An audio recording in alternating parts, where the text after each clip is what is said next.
बिस्मिल्लाहिर्रहमानिर्रहीम। अस्सलाम वालेकुम students, welcome to my YouTube channel learn with Numan. आज की इस वीडियो के अंदर हम अपने फिजिक्स फर्स्ट ईयर का जो चैप्टर 8 देख रहे थे, ठीक है, उसके अंदर से हम अपना टॉपिक करेंगे polarised light by the method of reflection and और उसी से रिलेटेड है ब्रेस्टर्स लॉ। ठीक है, ये आपने इसको ब्रेस्टर नहीं पढ़ना, ब्रेस्टर्स लॉ पढ़ना है। ठीक है, अब ये जो दोनों टॉपिक है को रिलेटेड है, इसलिए मैंने इकट्ठे स्टार्ट कर दिए। बेसिकली दोनों हैं ही सेम टॉपिक। ठीक है, हमने पहले देखा था कि पोलराइज्ड लाइट क्या होती है, जिसके अंदर उसके जो पार्टिकल्स होते हैं वो एक ही डायरेक्शन में वाइब्रेट कर रहे होते हैं। ठीक है, तो ऐसे एक ऑर्डिनरी लाइट है तो उसके जो पार्टिकल्स वो हर डायरेक्शन में वाइब्रेट करते हैं।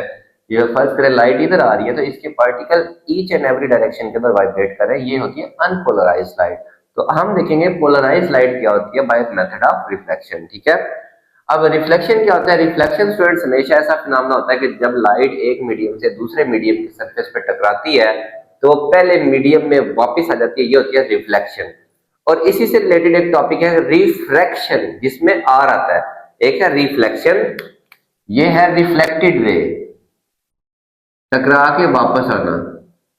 ठीक है, और ये है रिफ्रैक्टेड रे, जब लाइट एक मीडियम से दूसरे मीडियम के अंदर एंटर होती है तो वो अपने पाथ से नॉर्मल की तरफ डेविएट हो जाती है। ठीक है, ये कौन सी रे है? रिफ्रैक्टेड रे है। ओके, अब मेलिस ने ये डिस्कवर्ड किया था कि लाइट पोलराइज हो जाती है जब वो रिफ्लेक्ट होती है एक ग्लास की शीट के ऊपर से। ये यहाँ पे हमारे पास एयर मीडियम है, यहाँ पे हवा है। ठीक है, और ये नीचे ग्लास है और ये ग्लास का सरफेस है। बेसिकली ये क्या है? ग्लास का सरफेस है। ओके, तो जब लाइट एयर से ग्लास के सरफेस पे आएगी तो कुछ ग्लास के अंदर एंटर हो जाएगी और कुछ वापस एयर में जाएगी। तो मेलिस ने देखा था कि लाइट पोलराइज हो जाती है जब ये रिफ्लेक्ट होती है एक प्लेन शीट ऑफ ग्लास से रिफ्लेक्ट होगी तो ये क्या होता है? पोलराइज। बेसिकली ये जब हम लाइट को इंसिडेंट करते हैं ये टोटली पोलराइज फौरन नहीं हो जाती, बुक में बेशक लिखा हुआ है, यहाँ पे ये पार्शली पोलराइज होती है। ठीक है, फिर इसको कंप्लीटली पोलराइज किया जाता है, वो भी देखते हैं कैसे। ठीक है, अब होता क्या है कि जब आप इस लाइट को देख, ये जो आपके पास आप सेंटर में बनाते हैं ये नॉर्मल होता है, ये आपके पास एक ऑर्डिनरी लाइट का सोर्स है, ऑर्डिनरी लाइट, या फिर आप कह ले कि अनपोलराइज्ड। ठीक है, और आपको पता है ये नॉर्मल के साथ जो एंगल बनाती है उसको कहते हैं एंगल ऑफ इंसिडेंस। क्या कहते हैं? एंगल ऑफ इंसिडेंस, फिर हम उसको आई कहते हैं। अब जब ये टकरा के जाएगी तो ये होगा एंगल ऑफ रिफ्लेक्शन और यहाँ पे होगा angle of refraction, refraction r वाला। ठीक है, अब हो गया क्या? अगर आप इस लाइट को देखें एक पोलराइड के जरिए, ठीक है, पोलराइड लाइट की स्टडी करने के लिए इस्तेमाल, देखते हैं कि ये लाइट पोलराइड, आप इसको स्लोली रोटेट करते हैं तो आप लाइट को एक्सटिंग्विश कर सकते हैं कि क्या वाकई ये पोलराइज है या नहीं है। ठीक है, एक्सटिंग्विश का मतलब स्टूडेंट्स लाइट आहिस्ता आहिस्ता क्या हो जाएगी? गायब हो जाएगी। इससे क्या मतलब है कि लाइट पोलराइज थी तो आपने जब पोलराइड को घुमाया, जब उसका एंगल देखिए, लाइट अगर आपके पास इस तरह उसके पार्टिकल वाइब्रेट करके आ रहे थे और आपने पोलराइड ऐसे रख दिया तो वो कभी भी उसके अंदर से नहीं गुजरेगी, तो वो आपको डार्क महसूस होगा। लेकिन ये स्टार्ट में नहीं होगा, मैं बता रहा हूँ। आपने लाइट को इंसिडेंस किया तो पहले वो पार्शली पोलराइज होगी, लेकिन हर मीडियम के लिए एक खास एंगल है। ठीक है, एक खास एंगल ऑफ इंसिडेंस है जब ये रिफ्रैक्टेड और रिफ्लेक्टेड के दरमियान में एंगल ये 90 डिग्री अगर हो गया, ठीक है, हर मीडियम के लिए खास एंगल ऑफ इंसिडेंस है। तो जब ये एंगल मतलब हमारे पास जो हमने पहले कभी नहीं स्टडी किया, ठीक है, इस रिफ्लेक्टेड और इस रिफ्रैक्टेड के दरमियान में ये एंगल जब 90 हो जाएगा तब लाइट 100% प्लेन पोलराइज हो जाएगी। ऑलमोस्ट लिखा है, इसका मतलब टोटली वो क्या हो गई? प्लेन पोलराइज लाइट हो जाएगी। पोलराइड से आप महसूस करेंगे तो एक खास एंगल के अलावा जब आप पोलराइड रोटेट करेंगे तो आपके पास लाइट डिम होते होते होते आहिस्ता क्या हो जाएगी? खत्म हो जाएगी। तो उस वक्त आप क्या कहेंगे? लाइट क्या है? पोलराइज है। ठीक है, तो आप कह सकते हैं there is always some angle of incidence, आपके पास एक खास एंगल ऑफ इंसिडेंस है at which reflected and refracted rays beams, कुछ भी लिख सकते हैं, ये रिफ्लेक्टेड और ये रिफ्रैक्टेड के दरमियान में एंगल 90 डिग्री होगा। At this angle light is plane polarise, ये जो एंगल ऑफ इंसिडेंस होगा लाइट क्या होगी? पोलराइज। और इस एंगल ऑफ इंसिडेंस को हम कहते हैं पोलराइजिंग एंगल, ये जो थीटा पी लिखा हुआ है, क्योंकि एंगल ऑफ इंसिडेंस और एंगल ऑफ रिफ्लेक्शन बराबर होते हैं इसलिए हमने इसको भी पोलराइजिंग एंगल थीटा पी कह सकते हैं। ठीक है, और उस वक्त जो रिफ्लेक्शन एंगल होगा, रिफ्रैक्शन, उसको हम थीटा आर ही कहेंगे। ठीक है, तो हर मीडियम के लिए स्टूडेंट्स एक खास एंगल ऑफ इंसिडेंस होगा जब आपके पास लाइट क्या होगी, पोलराइज हो जाएगी। लेकिन उस वक्त याद रखें ये रिफ्लेक्टेड और रिफ्रैक्टेड के दरमियान में एंगल क्या होगा, 90 डिग्री होगा। बेसिकली यही आपके पास ब्रेस्टर्स लॉ है, लेकिन हम फिलहाल टॉपिक पे यहीं तक रहते हैं। अब ग्लास के लिए, जब हम ग्लास के लिए ऑब्जर्व करें तो वो एंगल बनता है 57 डिग्री, ठीक है। अब ये एंगल हम देखेंगे हम कैसे फाइंड आउट कर सकते हैं। ग्लास की रिफ्रैक्टिव इंडेक्स कुछ और होती है, एयर की रिफ्रैक्टिव इंडेक्स 1 होती है, इसकी आई थिंक 1.5 समथिंग होती है, 2 या 3। तो ये आपके पास एमसीक्यूज में सारा कुछ आ सकता है। ये आपसे एंगल भी पूछा जा सकता है कि ग्लास के लिए वो पोलराइजिंग एंगल, इसको क्या कहेंगे, थीटा पी, पोलराइजिंग एंगल क्या है ये हम अभी फाइंड करेंगे, ठीक है। या ग्लास की रिफ्रैक्टिव इंडेक्स या एयर की रिफ्रैक्टिव इंडेक्स, ये कोई भी आपसे एमसीक्यूज के अंदर पूछा जा सकता है, ठीक है स्टूडेंट्स। यानी कि हर मीडियम के लिए जो एयर से डेंस है एक खास एंगल ऑफ इंसिडेंस है। जब लाइट टोटली पोलराइज हो जाएगी उस एंगल ऑफ इंसिडेंस को हम क्या कहते हैं, पोलराइजिंग एंगल कहते हैं। और ग्लास के लिए वो कितना है, 57 डिग्री है। और उस वक्त ये दो तीन चीजें यहाँ पे ध्यान में रखनी है कि रिफ्लेक्टेड और रिफ्रैक्टेड के दरमियान में एंगल क्या होता है, 90 डिग्री होता है, ठीक है स्टूडेंट्स। तो आप ये भी कह सकते हैं कि जब रिफ्लेक्टेड और रिफ्रैक्टेड के दरमियान में एंगल 90 डिग्री होगा उस वक्त angle of incidence polarising angle होगा और लाइट टोटली क्या होगी, पोलराइज्ड होगी, ठीक है। यही हमारे पास क्या था, ब्रेस्टर्स लॉ है कि reflected beam of light is plane polarise, कि ये जो लाइट रिफ्लेक्ट हुई। अच्छा एक और चीज मैं बताऊं कि जब मैंने इधर बनाई हुई ये टोटली रिफ्लेक्टेड नहीं है, ये डॉट्स लगे इसका मतलब लाइट इधर भी और इधर भी मतलब मुख्तलिफ डायरेक्शन में है, लेकिन हम वो उसकी डायरेक्शन में बना नहीं सकते, ठीक है। यहाँ ये पहले पार्शली पोलराइज थी, लेकिन जब हमने एंगल ऑफ इंसिडेंस को सेट किया ऊपर नीचे करने के बाद हमने देखा एक एक खास एंगल पे ये पहले तो ये डॉट्स लगे हैं, फिर बाद में डॉट्स खत्म हो जाएंगे, मतलब लाइट की डायरेक्शन क्या हो जाएगी, सेम हो जाएगी। उसके तमाम पार्टिकल्स की वाइब्रेशन की डायरेक्शन क्या हो जाएगी स्टूडेंट, सेम हो जाएगी, ठीक है। तो हमारे पास जब ब्रेस्टर्स लॉ कहता है कि reflected beam of light is plane polarise, यहाँ पे लिखा हो ऑलमोस्ट, ठीक है।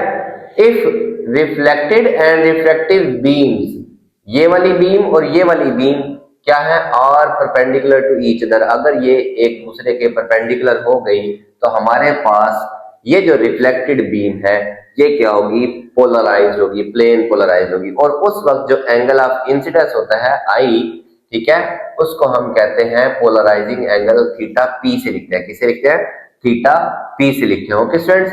अब देखिए जरा आप गौर करें, बिकॉज ये एंगल भी क्योंकि इंसिडेंस और रिफ्लेक्टेड बराबर होते हैं तो ये थीटा पी है, तो ये भी क्या है, थीटा पी है। अब ये एक स्ट्रेट लाइन है, ठीक है स्टूडेंट्स, और एक स्ट्रेट लाइन में कहीं पे भी जब ये एंगल 90 है ना तो इस एंगल का सम और इस एंगल का सम भी क्या होगा, 90 डिग्री।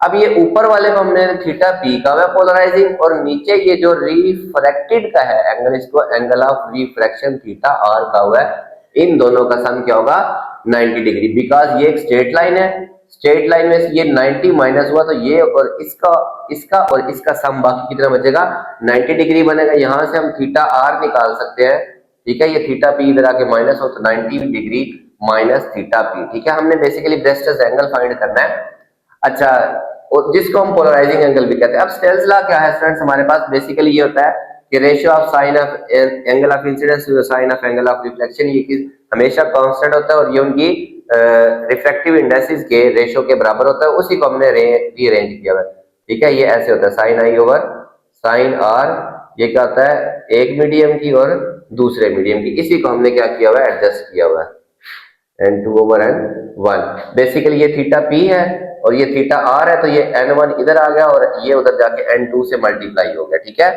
तो अब हमने अभी निकाला कि ये जो थीटा r है ये 90 में से इधर आके थीटा p माइनस हुआ, तो थीटा r की जगह मैं लिख सकता हूँ 90 degree minus theta polarising angle, theta p लिख सकते हैं, ठीक है। अब ये मैं यहाँ पे एक चीज है, आपने सिर्फ यहाँ पे लिखना है अलाइड एंगल्स, अलाइड एंगल्स। अब जो मैथमेटिक्स के स्टूडेंट्स हैं उनके लिए तो ये बात बड़ी सिंपल सी है कि अगर 90 डिग्री के शुरू में 1 होना तो साइन की जगह हम क्या लिख देते हैं, कॉस, और उसमें से जो एंगल भी माइनस या प्लस हो रहा था वो एंगल हम कहाँ लिख देते हैं, उसके साथ साइन की जगह कॉस लिख देते हैं। अगर यहाँ कॉस होता तो हम साइन लिख देते हैं, अगर यहाँ टैन होता तो हम कॉट लिख देते हैं, ठीक है। ऑल दो आपको जो बायो वाले स्टूडेंट्स है ना उनको इसमें रट्टा थोड़ा सा लगाना पड़ेगा अलाइड एंगल्स में, बट अब जो न्यू 9th की मैथमेटिक्स में ट्रिग्नोमेट्री है ना उसमें ये अलाइड एंगल्स मौजूद है, ठीक है। खैर 90 के शुरू में अगर कुछ भी नहीं यानी कि 1 है, 1 का मतलब तो साइन cos में चला जाएगा, आप ये वाला एंगल उठा के यहाँ पे लिख देंगे।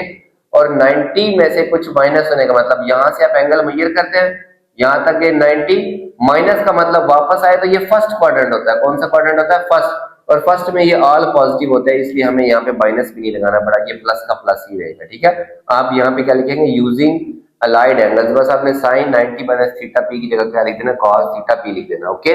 अब इसको रीअरेंज करें, अगर आप साइन थीटा पी अपनी जगह, ये कॉस थीटा पी इधर आके डिवाइड, ये n1 इधर आके डिवाइड, साइन बटा कॉस होता है tan और दोनों का एंगल है थीटा पी, ठीक है। तो ये आ जाएगा n2 ओवर n1। ये भी आप ब्रेस्टर्स लॉ की से स्टेट कर सकते हैं कि polarising angle tangent of polarising angle is equal to ratio of refractive indices, ठीक है। कई तरीके से आप इसको एक्सप्लेन कर सकते हैं। फिर आप ऐसे भी कह सकते हैं इफ मीडियम 1 इज एयर, मतलब ये जो ऊपर मीडियम था ये अगर एयर है तो एयर का रिफ्रैक्टिव इंडेक्स होता है स्टूडेंट्स 1। जब मैं n1 की जगह 1 लिखूंगा तो tan थीटा p किसके इक्वल आ जाएगा? n2। और n2 को आप सिंपली n भी लिख सकते हैं, ठीक है। क्या लिख सकते हैं? n भी लिख सकते हैं, ये मैंने नीचे लिखा हुआ n2 is equal to n। और ये n2 इस वक्त जब मैंने इसको n लिखा, ये है refractive index of denser medium. जो डेंसर मीडियम होगा, ग्लास होगा, उसकी क्या है? रिफ्रैक्टिव इंडेक्स है। अब यहां से tan थीटा p किसके इक्वल आ गया? n2। तो हम ये कह सकते हैं if air is first medium, tangent of polarising angle, ये थीटा पी का टेंजेंट, पोलराइजिंग एंगल का tangent is equal to refractive index of medium 2। तो ये सेकंड मीडियम, ये नीचे वाला मीडियम सेकंड है ना, तो सेकंड मीडियम की रिफ्रैक्टिव इंडेक्स के लिए आया, इक्वल आया। तो बाद में आप थीटा 2 को n2 को क्या कह सकते हैं? यहाँ पे बेसिकली ठीक लिखा हुआ था, यहाँ पे n2 की जगह हम n लिख देंगे, ठीक है। n2 is equal to n refractive index of second medium, क्योंकि n1 हमारे पास वैसे खत्म हो जाएगा तो हम n2 को भी जनरली n लिख देंगे। और ये जो है स्टूडेंट्स, ये जो थीटा पोलराइजिंग एंगल होता है ये कहलाता है ब्रेस्टर्स लॉ का ब्रेस्टर्स एंगल। क्या कहलाता है? इसको आप थीटा बी लिख सकते हैं, ठीक है। तो एयर अगर स्टूडेंट्स मीडियम है हमारे पास, ठीक है, तो हमारे पास टेंजेंट ऑफ ब्रेस्टर एंगल किसके इक्वल होगा? सीधा सीधा सेकंड मीडियम की रिफ्रैक्टिव इंडेक्स के। अब अगर आप ग्लास की रिफ्रैक्टिव इंडेक्स लिखें जो होती है आई थिंक 1.52 समथिंग होती है, ठीक है। और tan इधर आके आप कैलकुलेटर से tan इनवर्स करें ना तो वो 57 डिग्री के राउंड अबाउट ही आएगा। तो यहां से आप ग्लास का पोलराइजिंग एंगल फाइंड कर सकते हैं, ठीक है। तो स्टेटमेंट क्या थी कि अगर रिफ्लेक्टेड और रिफ्रैक्टेड रे के दरमियान एंगल 90 बन रहा है, उस वक्त जो रिफ्रैक्टिव रे है वो टोटली पोलराइज्ड होगी, और जो एंगल ऑफ इंसिडेंस होगा उसको हम पोलराइजिंग एंगल कहते हैं। और बाद में इसी पोलराइजिंग एंगल को हमने ब्रेस्टर एंगल का नाम दिया, और फिर हमने स्नेल्स लॉ की मदद से दोनों में थीटा आर की जगह 90 माइनस थीटा पी पुट किया, वो कॉस थीटा में चेंज हो गया। फिर हमने इसको टेंजेंट की फॉर्म में डिफाइन किया कि tangent of polarising angle is equal to the refractive index of medium 2 if medium 1 is air, ठीक है। n1 की जगह हमने यहाँ क्या पुट करना है? 1 पुट करना है, क्योंकि एयर के लिए n1 क्या होता है? 1 होता है, ठीक है। तो ये स्टूडेंट्स आपके दोनों टॉपिक थे। सिंपल से आपने इसको बुक से साथ साथ स्टडी करना है। वैसे तो जितना मैंने ये लिखा हुआ है ना, अगर जब ये स्टार्ट में लिखा हो तो आप इसका स्क्रीनशॉट लेके इतना लिख लेंगे, दैट इज फॉर इनफ, ठीक है। तो होप सब लोगों को अच्छे से समझ आया होगा। चैनल आपने लाजमी सब्सक्राइब करना और वीडियोस को अपने क्लास वालों से जरूर शेयर करें। अल्लाह हाफिज स्टूडेंट्स।